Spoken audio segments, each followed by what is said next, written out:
मैं राजकीय उच्च माध्यमिक विद्यालय लाखना की छात्रा मनीषा चौधरी किशोरी मेले के तहत आप सभी को बैंक का फॉर्म कैसे भरते हैं उसकी मैं जानकारी आपको देना चाहूँगी। आप सभी जानते हैं कि हमारे को रोज़मर्रा की ज़िंदगी में हम छोटी छोटी बचत करते हैं और उन छोटी मोटी बचत से हमारा जो जीवन है, हमारा भविष्य है, वो बहुत सुंदर व सुरक्षित बनता है। उन बचत को अगर हम बैंक में जमा करवाते हैं तो उसमें हमारे को ब्याज राशि मिलती है, जिससे हमारा जो मूलधन है वो बढ़ जाता है। अब बैंक में पैसा जमा कराने के लिए पहले उसके अंदर खाता होना चाहिए। खाता खुलवाने के लिए हमारे को पूरी जानकारी होनी चाहिए, तो मैं वही जानकारी आपको दूंगी और आप ये जान के बहुत खुशी होगी आपको कि जो हमारे माननीय प्रधानमंत्री मोदी जी हैं, उन्होंने जीरो बैलेंस पे खाता खुलवाने की हमें सुविधा प्रदान की है कि हमें उसमें खाता खुलवाने के लिए हमको कोई भी धनराशि देने की आवश्यकता नहीं है। तो मैं आपको आज बताती हूँ कि खाता कैसे खुलवाया जाता है।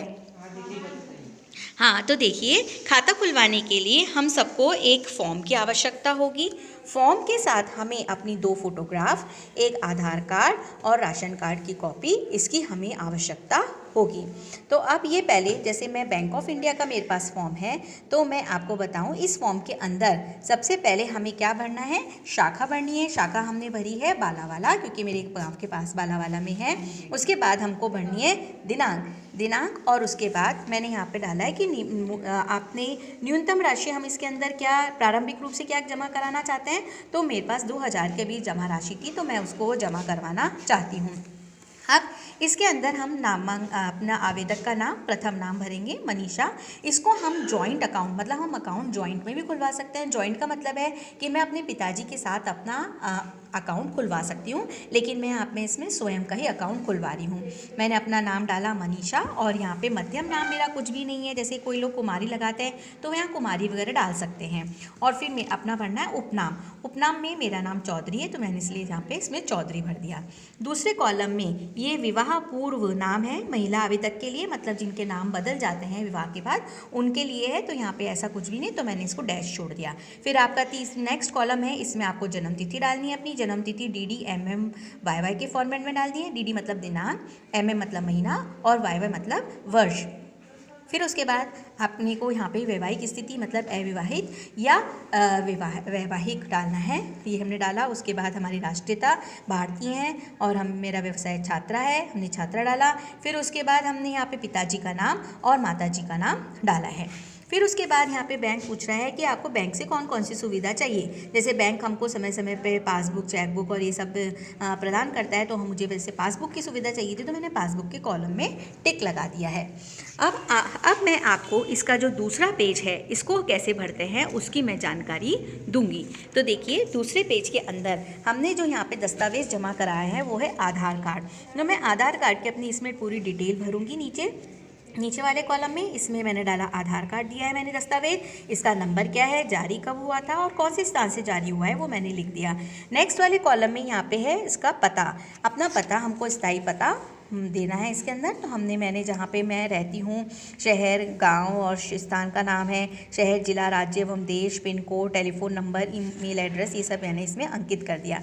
नेक्स्ट कॉलम भी स्थायी पते का ही है, तो सेम मैंने स्थायी पता मेरा वही है, तो मैं इसके अंदर डाल दूंगी। फिर इसमें नेक्स्ट कॉलम है कि क्या आप भारत के अलावा अन्य किसी देश के निवासी करदाता हैं, तो मैं नहीं हूँ, तो मैंने नहीं का कॉलम इसमें नहीं में टिक लगा दिया है। बाद में आधार संख्या, इसमें आधार का हमने डालना है, तो मैंने इसमें आधार संख्या अपनी इसमें डाल दी है।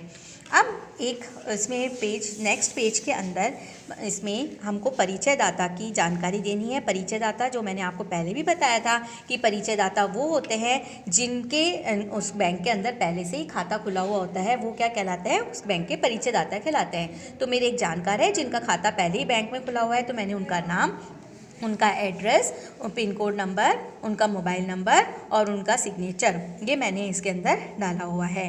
फिर मैंने इसके अंदर कि ये जो आपका बैंक है वो आप कौन चलाएगा, मतलब कौन इसका परिचालन करेगा, मैं स्वयं इसका परिचालन करूँगी, तो मैंने इसको कहा स्वयं। फिर उसके बाद मैंने अपने यहाँ पे नाम लिखा है और हस्ताक्षर, नमूना हस्ताक्षर। बैंक नमूना हस्ताक्षर इसलिए लेता है ताकि जब भी मैं भविष्य में कोई भी बैंक में पैसे जमा करवाने या निकालने आऊँगी, तो वो मेरे इस सिग्नेचर से वो मैच करेगा कि मैं ही हूँ ना जो जिसने खाता खुलवाया और मैं ही पैसा निकालवाना चाहती हूँ। तो इसलिए वो हमें ये हस्ताक्षर याद रखना पड़ेगा कि हम आगे कभी भी बैंक में पैसा निकलवाने या जमा करवाने आएंगे तो हमें यही हस्ताक्षर करने होंगे। इसके बाद दूसरे वाले पेज में हमारे लास्ट जो बस इसका अंतिम पेज है, इसमें बैंक के द्वारा कुछ शर्तें और कुछ नियम इसके अंदर दिए हुए हैं, वो हमें ध्यानपूर्वक पढ़ना है। और फिर नीचे बैंक जो है वो आपका हस्ताक्षर करवाता है। इसका मतलब ये होता है कि आप जो भी बैंक के द्वारा दी गई शर्तें और नियमों का आप पालन करेंगे और वैसा ही बैंक में लेन देन करेंगे। तो मैं आशा करती हूँ कि आप सबको ये जानकारी मिलने से आप बहुत लाभान्वित हुए होंगे, आपको बैंक का फॉर्म भरना आया होगा। तो इसके लिए मैं आप सभी को धन्यवाद देती हूँ कि आपने मेरी बात ध्यानपूर्वक सुनी।